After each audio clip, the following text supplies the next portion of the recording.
ഗ്രാമിക ന്യൂസിലേക്ക് സ്വാഗതം. ലഹരിക്കെതിരെ മട്ടന്നൂരിൽ ബുള്ളറ്റ് യാത്ര. Mattannur range excise, Mattannur higher secondary school scout and guides, GSI Pazhassi എന്നിവയുടെ നേതൃത്വത്തിൽ ബുള്ളറ്റ് അഡിക്ട്സ് റൈഡേഴ്സ് ക്ലബിൻ്റെ സഹകരണത്തോടെയായിരുന്നു ലഹരി വിരുദ്ധ സന്ദേശ ബുള്ളറ്റ് യാത്ര സംഘടിപ്പിച്ചത്. പരിപാടി excise circle inspector P. Rajneesh ഉദ്ഘാടനം ചെയ്തു. കേരളത്തിലെ മയക്കുമരുന്നുമായി ബന്ധപ്പെട്ട കേസുകളുടെ എണ്ണം വളരെയധികം വർദ്ധിച്ചു വന്നിരിക്കുകയാണ്. പോലീസ് ഡിപ്പാർട്ട്മെൻറ്റും എക്സൈസ് ഡിപ്പാർട്ട്മെൻറ്റും കണ്ടെടുക്കുന്ന കേസുകളുടെ എണ്ണത്തിൽ വലിയ തോതിൽ വർധനവ് ഉണ്ടായിട്ടുണ്ട്. തീർച്ചയായിട്ടും നമുക്ക് NDPS ആക്ട് വളരെ ശക്തമായ ഒരു നിയമം ഇതിനെതിരെ നടപടിയെടുക്കുന്നതിലേക്കായിട്ട് നിലവിലുണ്ട്. ആയതിൽ മയക്കുമരുന്നുകൾ ഇപ്പോൾ MDMA, മെത്താഫിറ്റമിൻ അങ്ങനെയുള്ളതൊക്കെ ഒരു 1 ഗ്രാം പോലും കൈവശം വെച്ചാൽ 10 വർഷം വരെ ശിക്ഷ ലഭിക്കാവുന്ന തരത്തിലുള്ള കഠിനമായ ശിക്ഷ ഉള്ള ആക്റ്റാണ് NDPS ആക്ട്. അത്തരത്തിൽ ധാരാളം കേസുകൾ ഈയിടയ്ക്ക് കണ്ടെടുക്കുന്നുണ്ട്.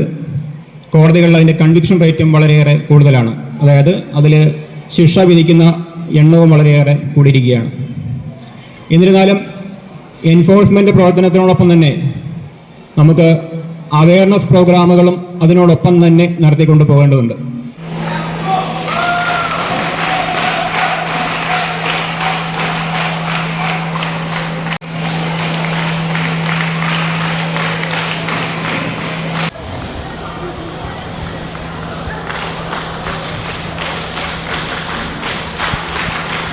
അസിസ്റ്റന്റ് എക്സൈസ് ഇൻസ്പെക്ടർ ആനന്ദകൃഷ്ണൻ യാത്ര ഫ്ലാഗ് ഓഫ് ചെയ്തു.